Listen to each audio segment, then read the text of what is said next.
So now we'll start with transcription. The process of synthesis of RNA from one strand of DNA is known as transcription. What was replication? The process of formation of DNA copy from DNA was replication.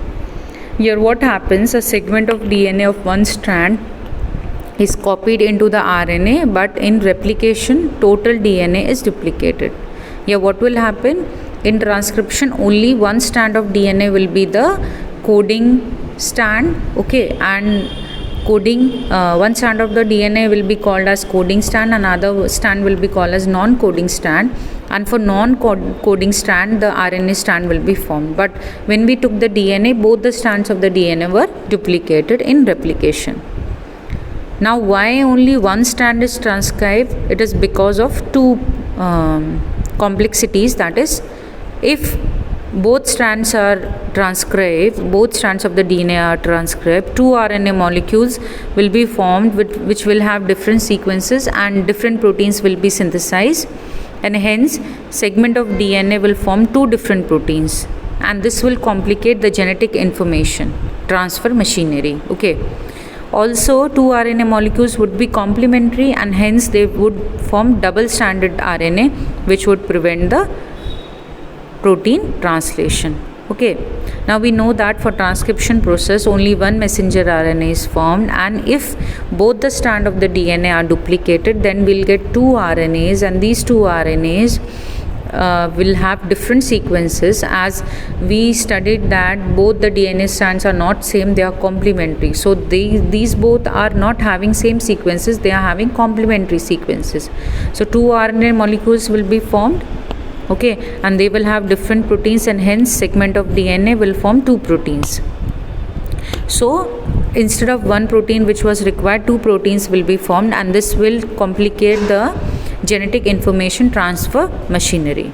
Okay. Second possibility is that the two RNA molecules would be complementary and they will combine with each other and would prevent the protein translation, because they will combine with each other, and so the adapter transfer RNA will not be able to bind the messenger RNA, so protein will not be synthesized. Okay. Now what are the three regions in a transcription unit? First one is the promoter region, the second one is the structural gene, and the third one is the terminator. Now enzymes required are DNA dependent RNA polymerase.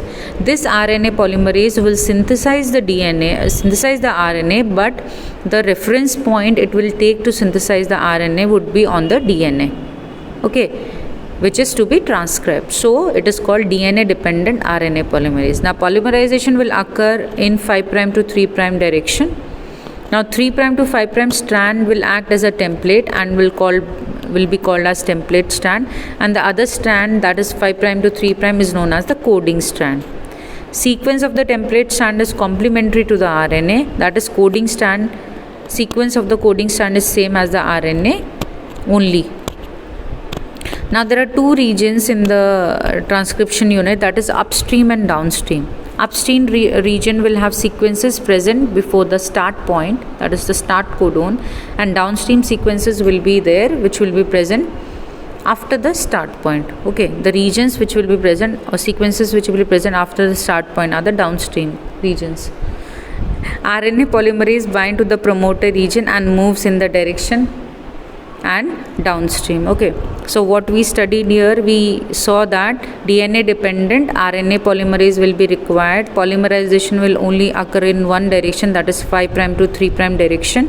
Okay, the strand which is having polarity 3' to 5', okay, that will be the template strand, and other strand will be called as coding strand. So actually the coding strand is not coding RNA here, you have to remember that. Okay, here the template strand will act as a reference strand for the formation of the RNA. See, it would be like that. This is the DNA strand, okay, and it is having 3' to 5' direction and 5' to 3' direction. This will be 3' to 5' direction.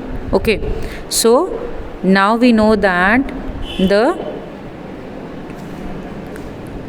RNA is acting, or the RNA polymerase is acting only in the 5' to 3' direction. The strand which was having the polarity 5' to 3', and the other strand which was having the polarity, that is 3' to 5' in DNA.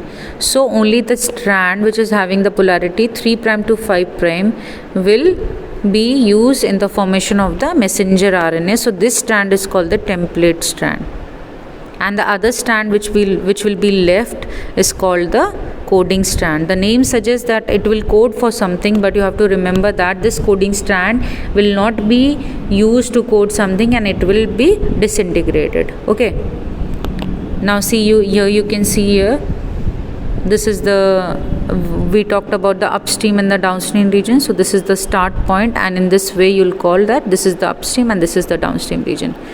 Now the coding strand will be 5' to 3', and it will be disintegrated afterwards, and for this template strand the RNA molecule or the messenger RNA will be formed.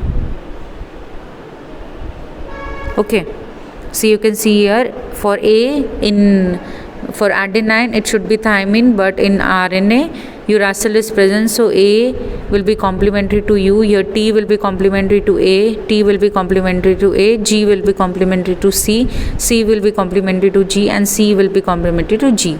Okay, so you can see here in the diagram that coding strand is not transcribed, but template strand is transcribed. Okay, so here you can see that this is the promoter, this is the structural gene which will be transcribed, and this is the terminator. So from promoter the transcription will start, that is the initiation. This structure gene will be transcribed, and at termination the process will be stopped.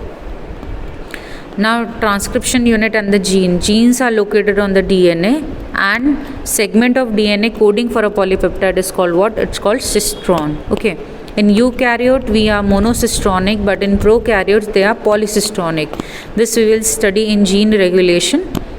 Okay, in the same chapter, that one particular segment of DNA or one particular region will have many genes which will code for many proteins, but in eukaryotes only one structural gene will code for one protein. Okay, see here the example is given here, that various Z, Y and A gene are coding for beta galactosidase, permease and transacetylase. Okay, so what is cistron? Cistron is the segment of DNA which is coding for a polypeptide. So when the segment is coding only for one polypeptide, it is called monocistronic, and when it is coding for many polypeptide, that is called polycistronic. So polycistronic condition is generally found in bacteria, and example is E. coli.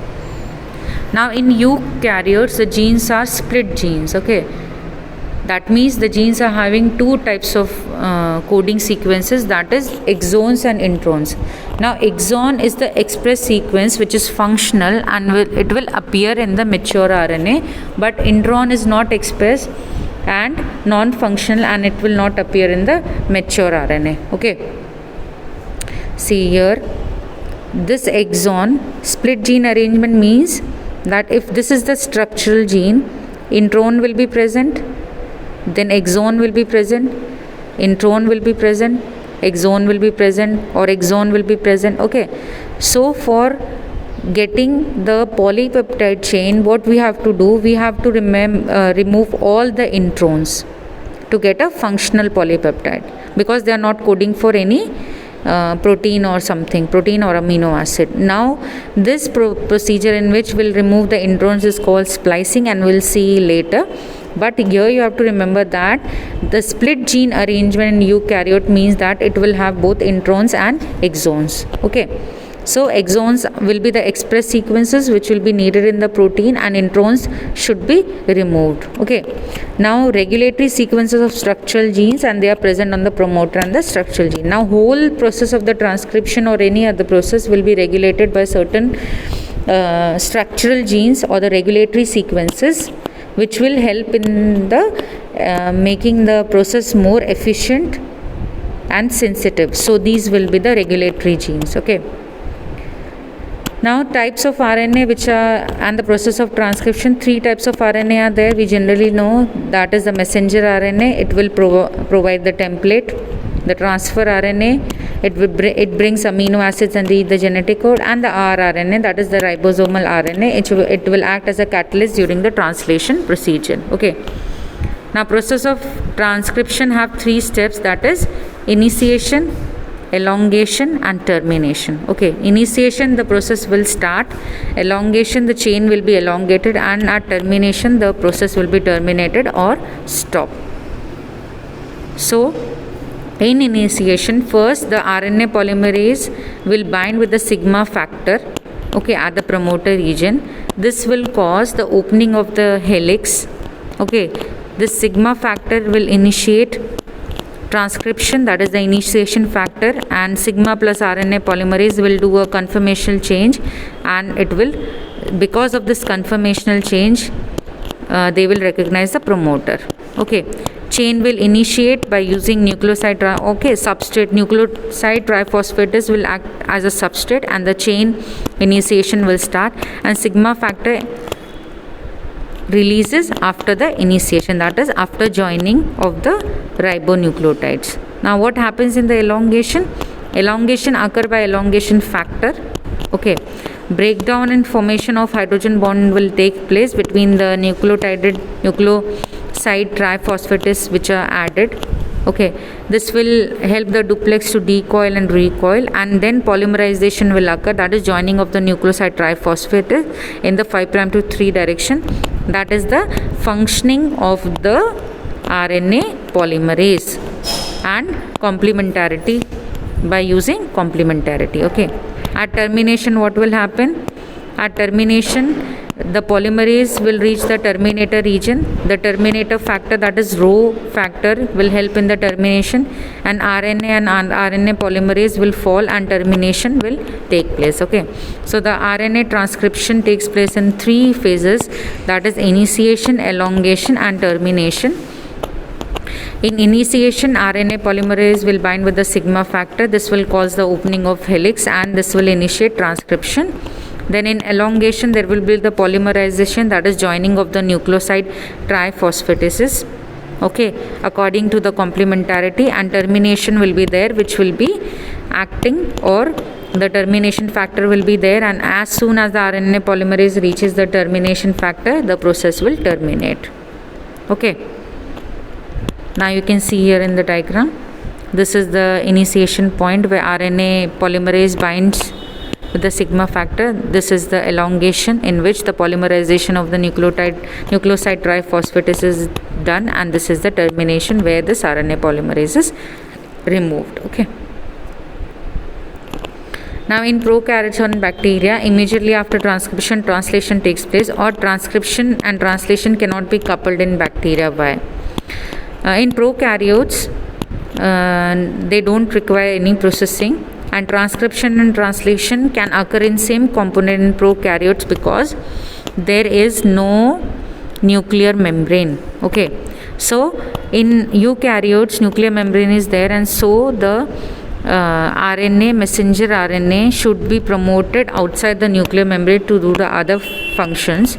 But here there is no need to transport of the messenger RNA because there is no nuclear membrane. In eukaryotes 2 additional complexities are seen, that is the 3 RNA polymerases are present in the nucleus, that is RNA polymerase 1, 2 and 3.